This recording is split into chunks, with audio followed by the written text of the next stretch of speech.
Professor Hoffman, thank you very much for your question. And I will answer your question in a more philosophical way. And ladies and gentlemen, I have studied Judaism for some years, and in such a case, I I'm thinking about the speech by President Simon Peres in the opening ceremony. This government organized the conference in order to learn, not to teach.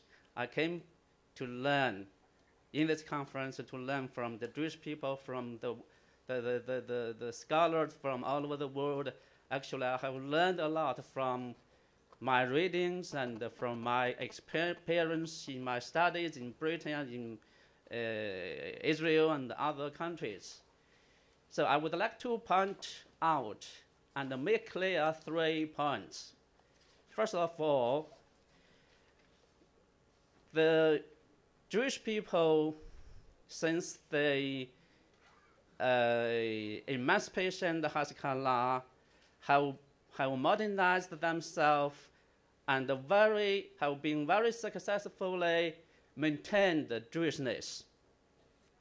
Remember Mandel, the philosopher, he mentioned in his Jerusalem that the Jewish people had to go out of the ghetto to integrate the Western culture, the main culture, at the same time to maintain Jewishness.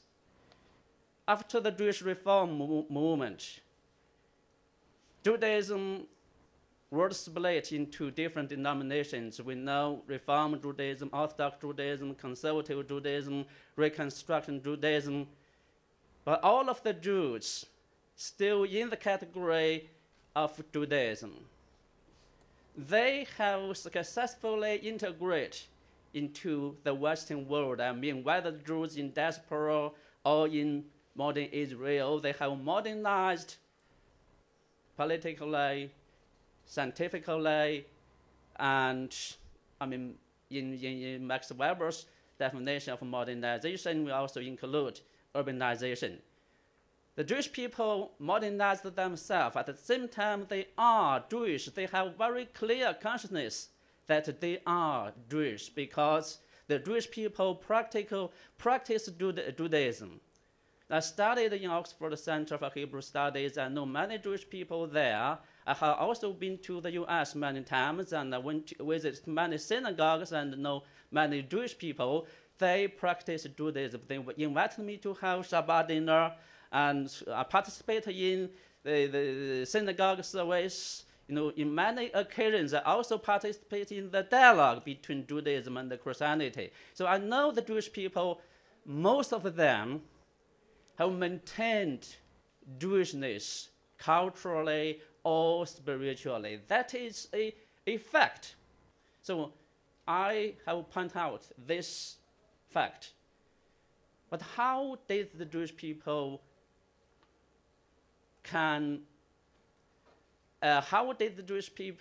modernize themselves at the same time maintain Jewishness?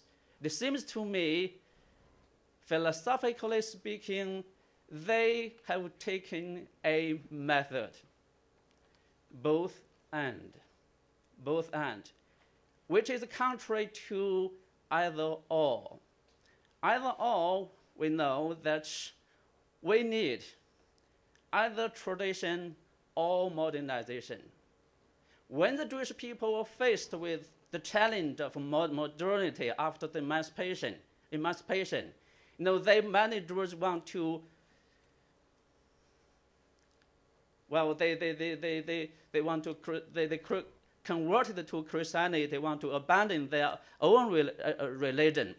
But the elite of the Jews realized the importance of Jewishness, so they started the reform. And after the reform, they live Jewish life in different denominations. I look at the watch.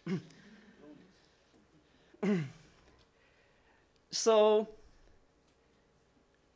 they, to some degree, inherited and maintained the tradition, whether the Orthodox Judaism or the liberal, the reform and the conservative, they accept the tradition a lot, although they also changed a lot. At the same time, they think, well, we are in modern times, we have to enter the modern world. We have to study science, technology, we have to accept democratic system. So in this way, in short, by adopting the method of both and, they modernize themselves and maintain Jewishness. The third point, what we can learn from Jewish people and from Judaism. I'm from China. I grew up dealing with the Cultural Revolution. I know what happened in China. I realized the importance of religion, realized the importance of Chineseness, if I can use the term.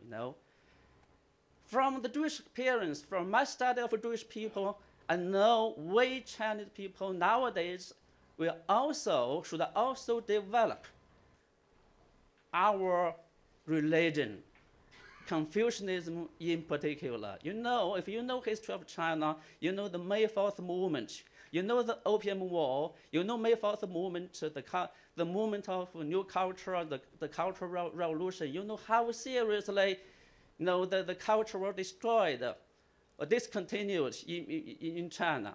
So nowadays, the young scholars realize the importance of a Chinese soul. We are going to make a Chinese soul by reviving our own tradition, by learning from Judaism. As I mentioned, that the Jewish people are Jewish because although they scattered in different denominations, but they are practitioners of Judaism. We Chinese people, I think, should take a model from the Jews, and we will do our best to revive our tradition and to make a soul for the Chinese people. Thank you very much.